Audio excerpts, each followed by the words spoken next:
രേണു ചേച്ചി. ആ രേണു ചേച്ചിയുടെ എന്താ, ലാലേട്ടൻ വരുമ്പോഴത്തേക്കും അങ്ങനെ പ്രത്യേകിച്ചല്ല. ആ എൻ്റെ ഋതപ്പന് വേണ്ടിയിട്ടാണ് ലാലേട്ടൻ ഞാൻ ജീവിക്കുന്നത്. ഞാൻ ശരിയാണ്, എന്നെ അങ്ങനെ പറഞ്ഞിട്ടോ, കുഴപ്പമൊന്നുമില്ല. ഞാൻ ഉരുകുവായിരുന്നു. അക്ബർ എന്നെ പറഞ്ഞപ്പോൾ ഞാൻ ഉരുകുക. ലാലേട്ട, ഞാൻ അത്രയ്ക്ക് മോശപ്പെട്ട സ്ത്രീയാണോ ലാലേട്ട? ഞാൻ ഉരുകുവാടാ, ഞാൻ ഉരുകുവാ ലാലേട്ട. ആ ഒരു സാധനം ഉരുകലാണ് രേണു ചേച്ചി. ഉരുകിലാണോ രേണു ഫുള്ള്?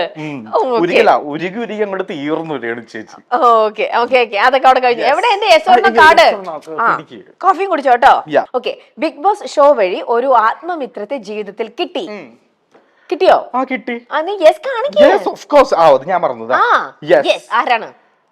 ഒന്നല്ല, 1 2 3 കിട്ടിയിട്ടുണ്ട് എനിക്ക്. ഒന്ന് ഞാൻ പറയാം.